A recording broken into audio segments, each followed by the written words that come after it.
नमस्कार दोस्तों। आज मैं आपके समक्ष उपस्थित हुआ हूँ एक प्रोजेक्ट के विषय में बात करने के लिए, जो कि संबंध रखता है उत्तराखंड से।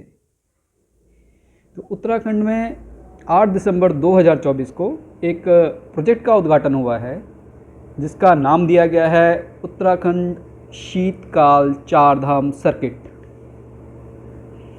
जैसा कि हम सभी जानते हैं कि गंगोत्री, जमुनोत्री, बद्रीनाथ और केदारनाथ को उत्तराखंड के चार धामों के नाम से मान्यता मिली हुई है।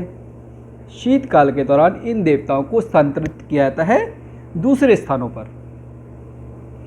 इस बात को ध्यान में रखते हुए अब उन जगहों पर जहां पर देवताओं को स्थानांतरित किया जाता है, वहां पर शीतकाल के दौरान भक्ति को पूरी तरह से शक्ति मिलते हुए उन क्षेत्रों का विकास करते हुए वहाँ पर पर्यटन को बढ़ावा दिया जा रहा है। इस प्रकार की योजना बनाई जा रही है। इस प्रोजेक्ट का मुख्य उद्देश्य होगा पर्यटकों को शीतकाल के दौरान भी उत्तराखंड की तरफ आकर्षित करना।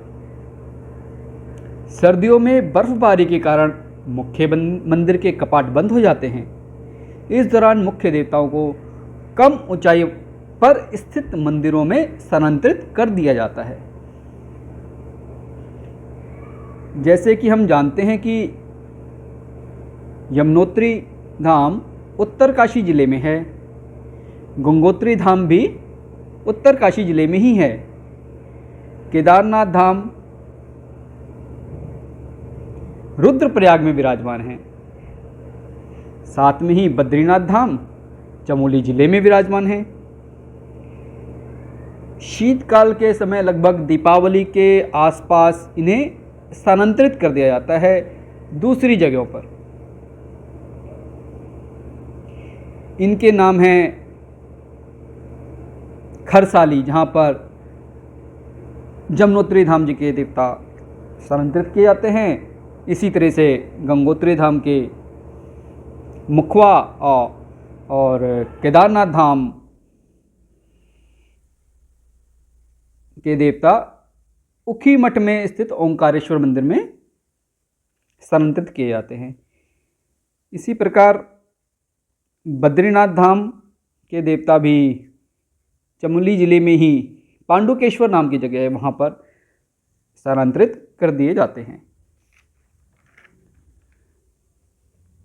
जैसा कि हम सभी केदारनाथ जी के बारे में जानते ही हैं, तो पंच केदारों के बारे में भी हम लोगों को जानना चाहिए। तो वह पंच केदार हैं, जिनमें प्रमुख केदार हैं केदारनाथ, फिर उसके बाद जो हमारे तुंगनाथ जी हैं, रुद्रनाथ और मद्महेश्वर और कल्पेश्वर, ये सभी हमारे पूज्य धाम हैं। इसी प्रकार पंच बद्री की भी अवधारणा है। इनमें हैं बद्री विशाल, योग ध्यान बद्री, भविष्य बद्री, वृद्ध बद्री और आदि बद्री हैं। उत्तराखंड की अर्थव्यवस्था को मजबूती मिलेगी। इससे क्या होगा, हमारे इस योजना से जो हमें लगता है कि अगर ये अच्छी तरह से कार्यान्वित हो जाती है तो उत्तराखंड की अर्थव्यवस्था को बहुत मजबूती मिलेगी। उत्तराखंड अपनी जो एक उसकी छवि है कि वहाँ पर जो पर्यटन है वो केवल ग्रीष्म काल में ही सही रहता है, उस छवि का स्वरूप भी बदला जा सकता है। और उत्तराखंड केवल ग्रीष्म काल में ही पर्यटकों को आकर्षित नहीं करेगा, अपितु शीतकाल में भी वह उसी तरह से पर्यटकों को अपनी तरफ आकर्षित करेगा।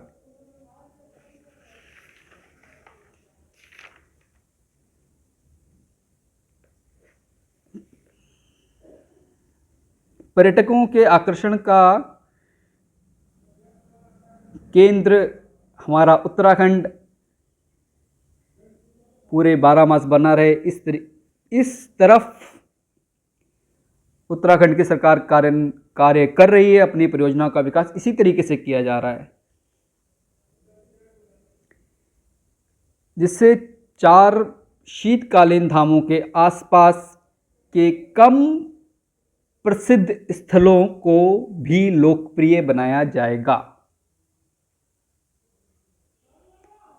वहां पर इस कारण विकास भी किया जाएगा। एक और योजना साथ साथ में कार्यान्वित होने की संभावना है, जिसे कि नाम दिया गया है सूर्य पर्यटन।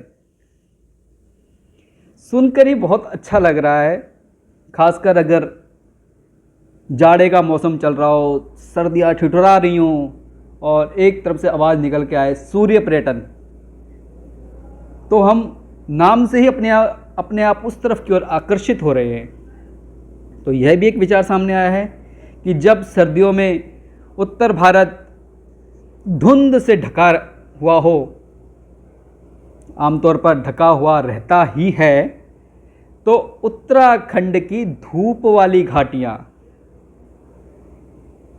पर्यटकों के लिए आकर्षण का केंद्र बन सकती हैं। इस प्रकार से उत्तराखंड में विकास करने के लिए प्रोजेक्ट बन रहे हैं।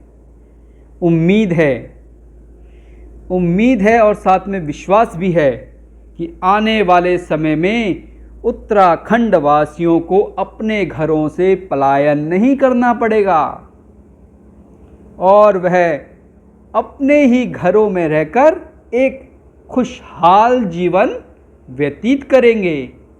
जय उत्तराखंड, जय भारत।